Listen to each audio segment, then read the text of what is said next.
నమస్తే, welcome to Aadya TV. నేను మీ స్వర్ణ. ప్రస్తుతం మనతో పాటు ఉన్నారు సినీ పరిశోధకులు, సీనియర్ జర్నలిస్ట్ ఎమ్మంది రామారావు గారు. నమస్తే అండి. రామారావు గారు, రేణు దేశాయ్ ఆరోగ్యం బాగోలేదు, సో పవన్ కళ్యాణ్ గారు చాలా డీలా పడిపోతున్నారు అంటూ ఒక వార్త హల్చల్ చేస్తుంది. వాస్తవమేనా? వాస్తవం అంటే అది రేణు దేశాయ్కి హెల్త్ బాగలేని మాట మాత్రం వాస్తవమే. అయితే ఆవిడని పూణే నుంచి ఇక్కడ రప్పిస్తున్నారా లేదా, రప్పిస్తే పవన్ కళ్యాణ్ తాలూకు పాత్ర ఎంతవరకు అనేది మనం ఆలోచించాలి. అసలు ఏమైంది రేణు దేశాయ్ గారికి? అదే హెల్త్ ఏమైందో మనకు తెలియదు కదా. అక్కడ ఏంటంటే రేణు దేశాయ్, నేను జీవితంలో తప్పు చేశాను, మిమ్మల్ని సరిగా అర్థం చేసుకోలేకపోయాను, మిమ్మల్ని అర్థం చేసుకోలేక తొందరపడ్డాను, అందువల్లే నేను ఒంటరిగా మిగిలిపోయాను. తర్వాత ఈరోజు ప్రపంచంలో చాలామంది చేత చాలా తిట్లు తింటున్నారంటే కేవలం నేనే కారణంగా మిగిలాను. నేను అంటే తప్పు చేయకుండా ఉంటే, తొందరపాటు ప్రదర్శించకుండా ఉంటే మీ జీవితం బాగుండేది, నా జీవితం బాగుండేది అని ఆవిడ బాగా ఈ మధ్యకాలంలో బాగా డిప్రెస్ అయిపోయిందన్నమాట. ఆ డిప్రెస్సే ఆవిడ అనారోగ్యం అంటే పాలవడానికి కారణం.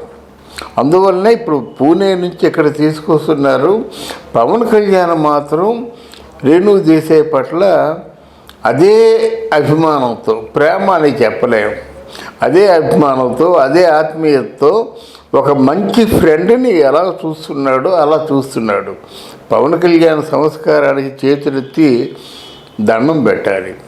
అయితే ఇక్కడ ఏంటంటే ఆవిడ ఆ డిప్రెషన్లో పవన్ కళ్యాణ్కి తొందరపాటుతో ఆవిడకి మనోవేదన కలిగించాలనే బాధతో ఆవిడ డిప్రెషన్కి వెళ్ళిపోయింది. ఆ డిప్రెషన్లోంచి ఆరోగ్యం బాగాలేని పరిస్థితి ఏర్పడింది. ఇప్పుడు పూణే నుంచి హైదరాబాద్కి తీసుకొస్తారు అనుకుంటున్నారు. ఇంతవరకు వాస్తవం. ఓకే, కానీ దాటిపోయింది కదా. దాటిపోయిన తర్వాత డిప్రెషన్కి వెళ్ళారు ఆవిడ. డిప్రెషన్కి వెళ్తే ఏమవుతుందంటే మళ్ళీ ఆరోగ్యం తేరుకుంటారు. అంటే డిప్రెషన్కి కారణం ఏమిటా అన్నది మళ్ళీ ఆవిడకి దక్కినట్టయితే, అంటే పవన్ కళ్యాణ్ తాలూకు ప్రేమాభిమానాలు ఆవిడ పొందగలిగినట్టయితే ఆ డిప్రెషన్ పోతుంది. ఎవరికైనా మళ్ళీ ప్రేమను అందించడానికి పవన్ కళ్యాణ్ గారు సిద్ధంగా లేరు కదా. అంటే ప్రేమ స్నేహితుడిగా అంటే ప్రేమాభిమానాలు ప్రదర్శించవచ్చు కదా. ఇప్పుడు యాక్చువల్గా ఆయన బిడ్డ అఖీరానందన్ ఉన్నాడు, ఆధ్యా ఉంది. ఆ గ్రాడ్యుయేషన్కి ఏమో ఇంత బిజీగా ఉండి కూడా గ్రాడ్యుయేషన్కి తను ఎక్కడ తండ్రి లేని బిడ్డను అవుతానో అని ఫీల్ అవుతాడని వెళ్ళి గ్రాడ్యుయేషన్కి అటెండ్ అయ్యాడు కదా. అటెండ్ అయింది ఎవరితో అటెండ్ అయ్యాడు? రేణు దేశాయ్తో అటెండ్ అయ్యాడు కదా. అది ఆ ప్రేమతో చేసిన పనే కదా. వాళ్ళు తల్లిదండ్రులుగా అటెండ్ అయ్యారు కానీ భార్యాభర్తలుగా అటెండ్ కాలేదు.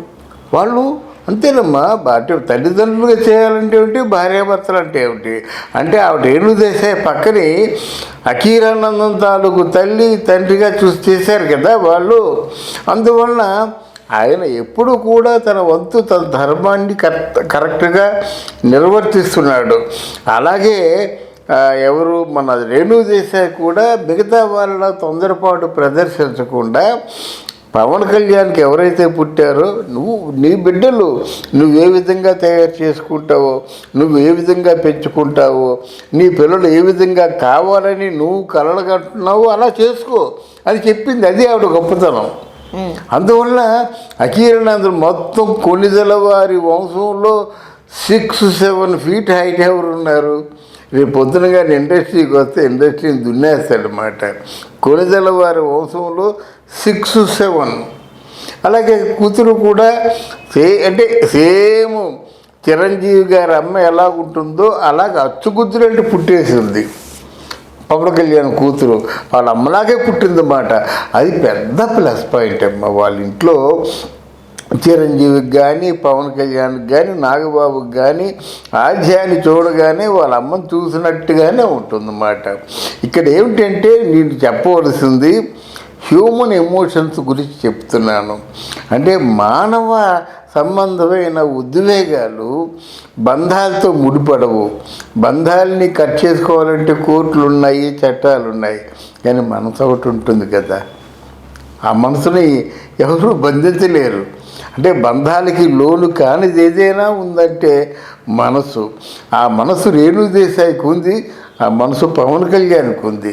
కాబట్టే వాళ్ళు ఒకరినొకరు కోరుకుంటున్నారు అన్నమాట. తొందరపాటని చెప్పింది కదా, పొరపాటు చేశారని చెప్పింది కదా, నా వల్లే నీకు ఇన్ని అవమానాలు జరుగుతున్నా చెప్పింది కదా. పశ్చాత్తాపాన్ని మించిన ప్రాయశ్చిత్తం ఏముంది? డెఫినెట్గా మళ్ళీ వాళ్ళు ఒక మంచి జీవితాన్ని, ఆదర్శవంతమైన జీవితాన్ని గడుపుతారని నేను ఆశిస్తున్నాను.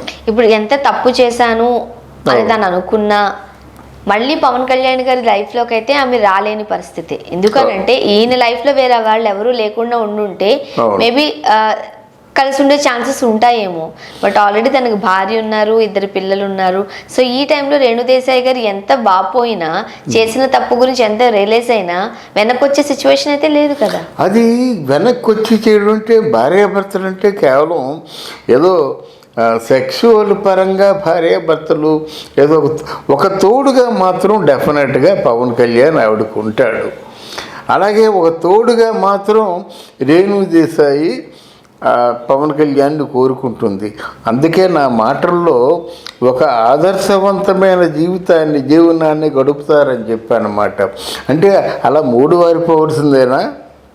మరి పవన్ కళ్యాణ్ అయితే ఇంకో భార్యని పెళ్లి చేసుకున్నాడు, రేణుదేశాయ్ ఇంకో భర్తని పెళ్లి చేసుకోలేదు కదా. చేసుకోవడానికి అప్పట్లో చేసుకోబోతున్నారు అంటూ కూడా వార్తలు వచ్చాయి, రింగ్ చూపించారు, ఎంగేజ్మెంట్ అయినట్టు వార్తలు వచ్చాయి.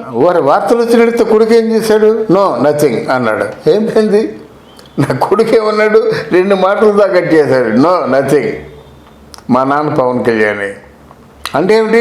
అక్కడ ఒకవేళ రేణుదేశాయ్ కానీ ఇంకెవరినైనా పెళ్లి చేసుకున్నట్టయితే ఆ తల్లి బంధాన్ని కూడా కట్ చేసుకోవడానికి సిద్ధంగా ఉన్నాడు. చాలా పులిబిడ్డే కదా. కానీ పిల్లలు కూడా యాక్సెప్ట్ చేశారు. పిల్లలేనా? లేదు, సెకండ్ మ్యారేజ్కి వెళ్ళమంటున్నారు. లేదు, రేణుదేశాయ్ స్వయంగా చెప్పింది, నా కొడుకు యాక్సెప్ట్ చేయలేదు, అందుకే విరమించుకున్నాను అని చెప్పింది మాట. విరమించుకోవడం కాదు, ఆవిడ మళ్ళీ ఆ పిల్లి తలంపు పెట్టుకోవద్దు.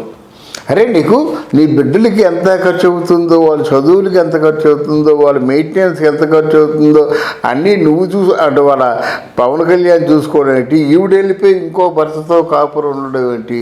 It is absolutely wrong.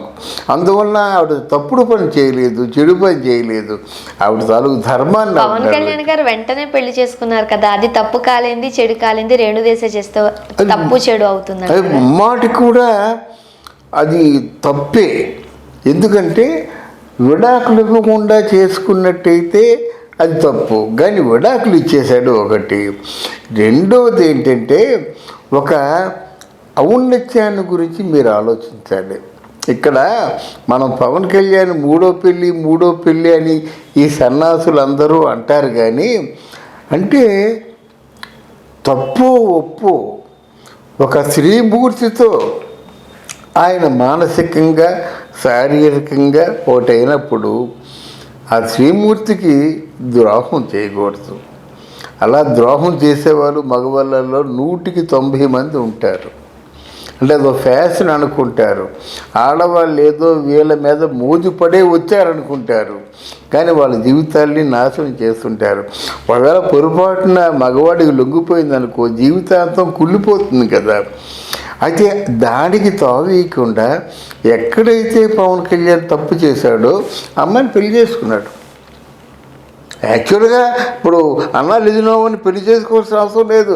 ఎక్కడో రష్యాలో కలుసుకున్నారు ఇప్పుడు తీన్మార్ సినిమాకి. మరి ఆవిడ ఏదో పొరపాటు జరిగిపోయింది, అమ్మ ఈ డబ్బులు తీసుకో, ఓ గుడ్ బై, ఎప్పుడొచ్చినా ఇండియాలో మా ఇంటికి రా, అయిపోయిందిగా. కానీ ఎంత ఔన్నత్యం! ఒక శ్రీమూర్తిని ముట్టుకున్న తర్వాత ఆవిడతో బిడ్డల్ని కానీ ఆవిడని చూసుకొని, అంటే ఆవిడని ఎలా చూసుకుంటున్నాడో రేణుదేశాన్ని కూడా అలా చూసుకుంటున్నాడు అన్నమాట. ఇక్కడ పవన్ కళ్యాణ్లో ఔన్నత్యాన్ని మనం అర్థం చేసుకోవాలి, మిగతా వ్యూవర్స్ కూడా అర్థం చేసుకోవాలి. మళ్ళీ చెప్తున్నాను అన్నమాట. ఎవరో మామూలుగా బజార్లో దొరికే అంగడి సరుకు కాదు కదమ్మా శ్రీమూర్తి. అంటే శ్రీమూర్తిని ఎంతవరకు పూజిస్తున్నాడు, శ్రీమూర్తిని ఎంతవరకు గౌరవిస్తూ ఉన్నాడు అన్నది పవన్ కళ్యాణ్ చూసుకుంటే నేర్చుకోవాలి.